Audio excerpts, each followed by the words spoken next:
What's up YouTube? We're back today. I've got my 300ZX motor here. The last time you saw this car, I was disassembling the vehicle, removed the transmission, got the engine out of it, disassembled the heads off the motor. This motor was making upwards of 750, 800 horsepower possibly. It saw a peak of 30 pounds of boost and regularly saw anywhere between 25 to 28 PSI every time I drove it for the course of about 2 to 3 years and 3 to 4,000 miles. As you know, I've been jumping back and forth between the Z and the Honda. The Honda was actually supposed to get the VTEC head installed today, but unfortunately, due to some unforeseen circumstances, I need more parts. Nobody near me carries B-Series Honda parts, regular gaskets and seals anymore. Unfortunate, but cars are getting older, parts are getting harder to come by. It is what it is. So in the meantime, I'm going to be pulling the bottom end apart today.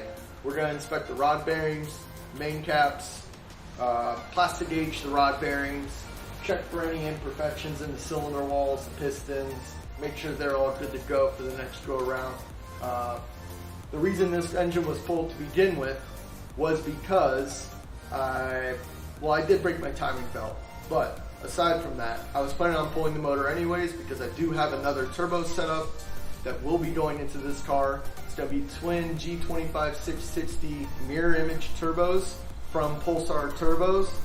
So that's going to be a really exciting build. I got a lot of good stuff going into this. If you guys want to follow along, please like and subscribe. And let's dive into this thing.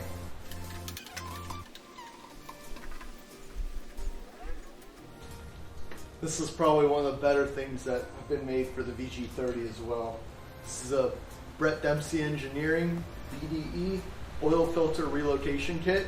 Super nice billet piece. Gets the oil filter out of the way. I have my oil pressure sensor installed right here as well. Basically all -10. I think it's -10 AN.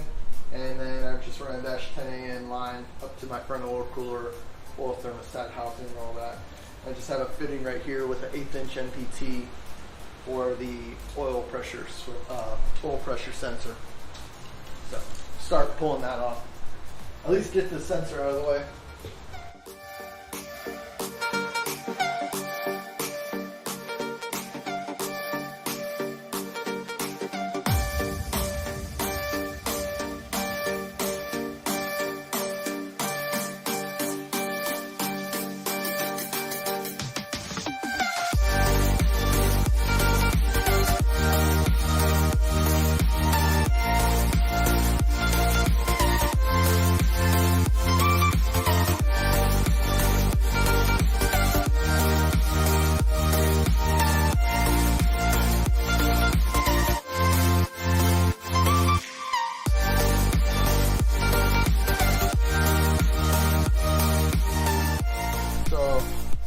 I'm going to start with the number 6 rod bearing.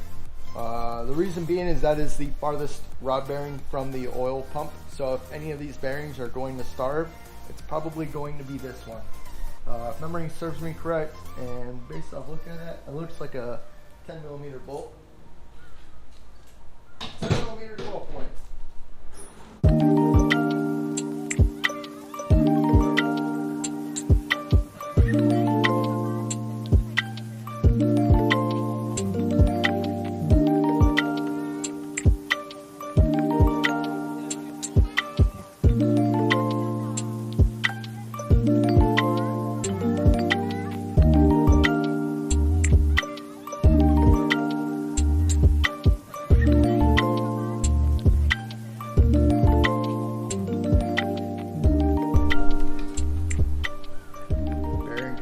With the cap, it's a good sign. Crank journal surface looks good. Honestly, guys, we have a winner.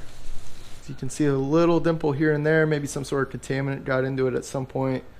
I'm not a professional engine builder by any means, but overall I would say this looks pretty freaking normal.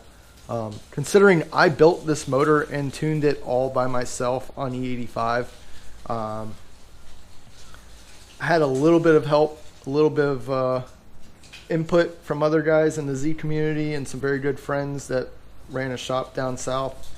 But man, overall, I can't ask for much. I spent $300 on these rods and pistons together. This is a used set of rods and pistons that I got for dirt cheap. I don't recommend doing that. I'm going to put this back on. I'm going to get the plastic gauge and let's check the tolerance on it, shall we? So I don't know if you can really see it or not. I got a real thin strip of green material in there. That is the plastic gauge. The rod is still in there. I'm going to take the rod cap and put it back on top, and we're going to tighten this thing down, and that'll tell me my clearance, my oil clearance on the rod journals. Alright, so I got my torque wrench set to 43 foot-pounds, and we are going to tighten this guy down.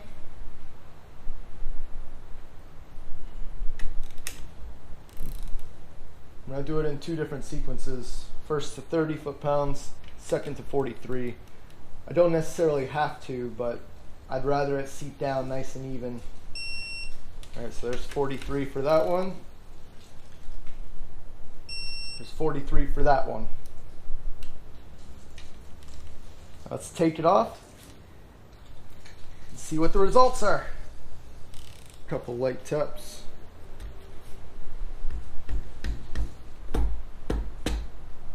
we go.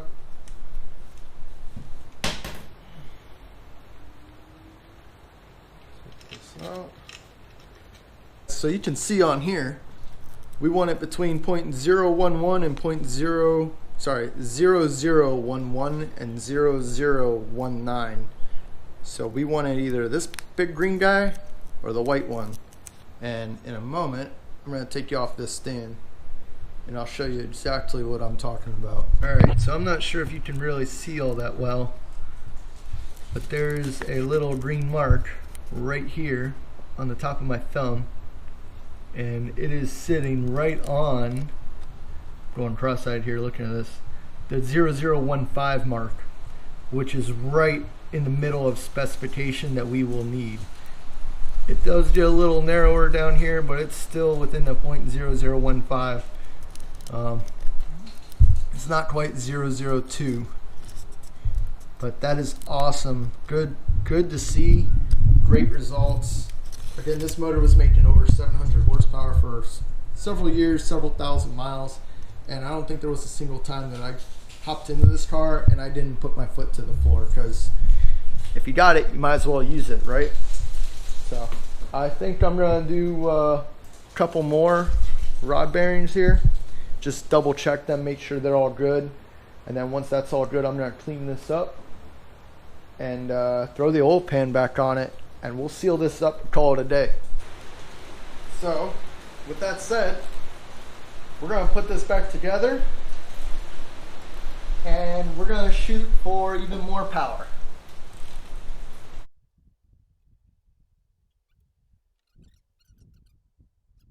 I want to do the front bearing now as well. I did the last one, the last rod from the oil pump. I want to do the first rod from the oil pump. This one would starve of oil if anything plugged up the oil, so that would get the most heat due to the lack of oil. Whereas this one will see the most debris. That's my thought process anyway. So we are moving this up to the front now, and then I'm gonna check that bearing. And if this one checks out and that one checks out, everything else in between should be good. That's the idea anyways. It makes logical sense to me. Whether or not it's the right thing to do, some will argue that, oh, you should check every single one while you're in there. You should just replace them while you're in there. I'm not going to replace it if I don't need to. If they check out good, if the bearing, if the tolerance is good, then I'm not going to worry about it.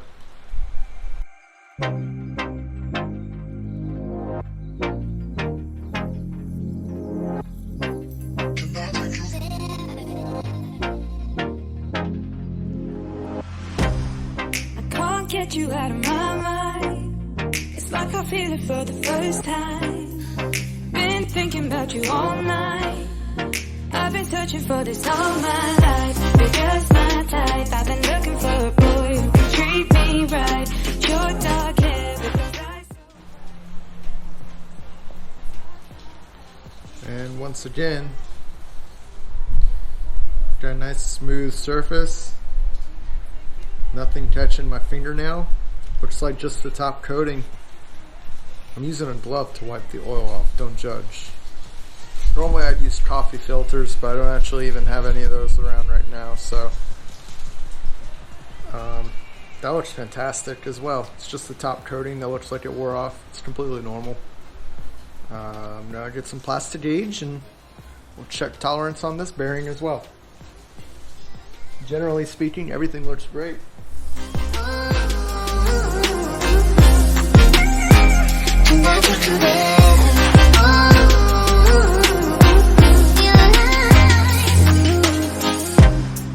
Always falling for the wrong guys. They keep telling me it's alright. How could I be so blind? I've been searching for this all my life. You're just my type. I've been looking for a boy who can treat me right. Short dark hair with those eyes so bright. They look into my soul and it sparks my life. Can I take you there? Like it was the first time. Do you remember? Can I take you there? Alright, you guys, I'm in disbelief right now.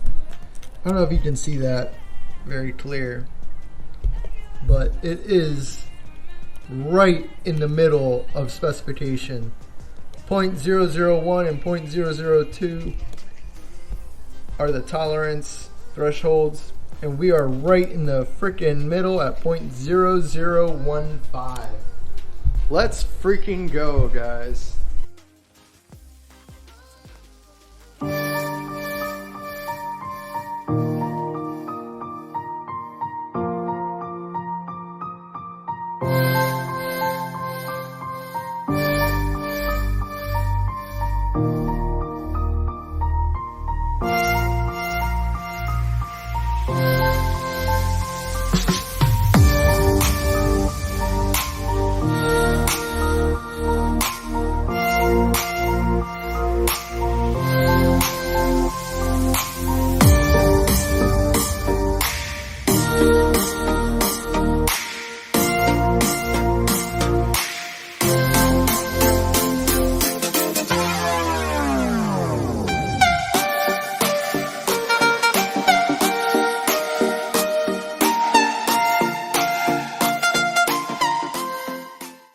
Alright, so I'm going to clean this thing up.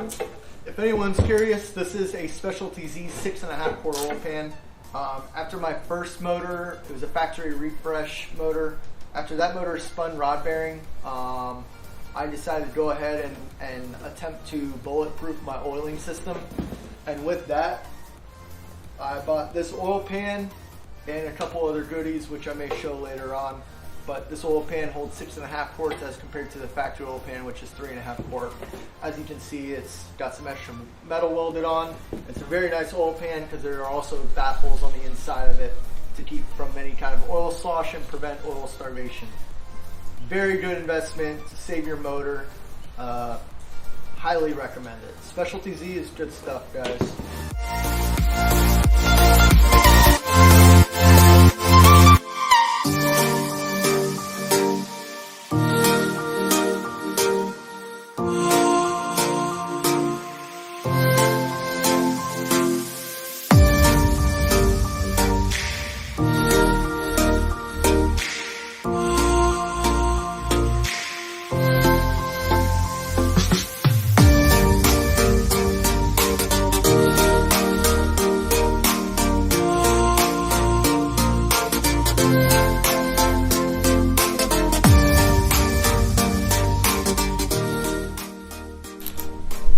Unfortunately, these are those time-consuming steps that if you take it to a shop, they'll more than likely skip.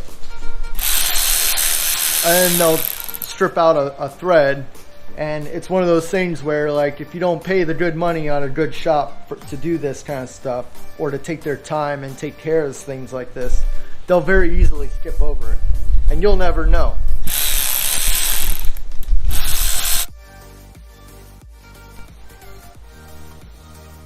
Fun fact, you start putting RTV on an oil pan and you don't think you have enough, or you're halfway through a tube, make sure you have the other tube before you start. Don't just swear that you have another tube.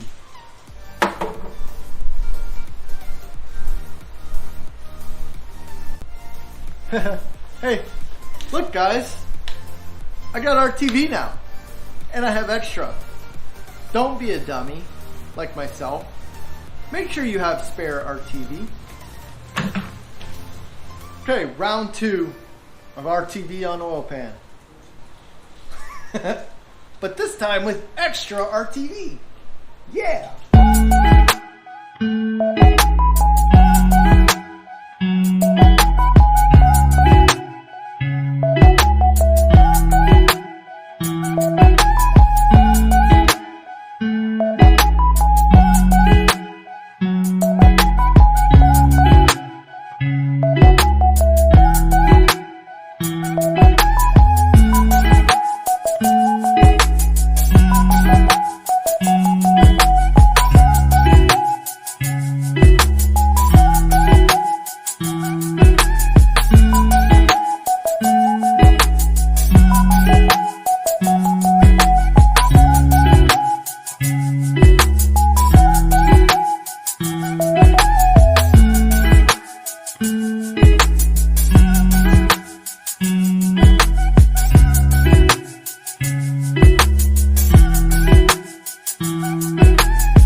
I was hosing off my motor real quickly, just using some engine degreaser, cleaning it up.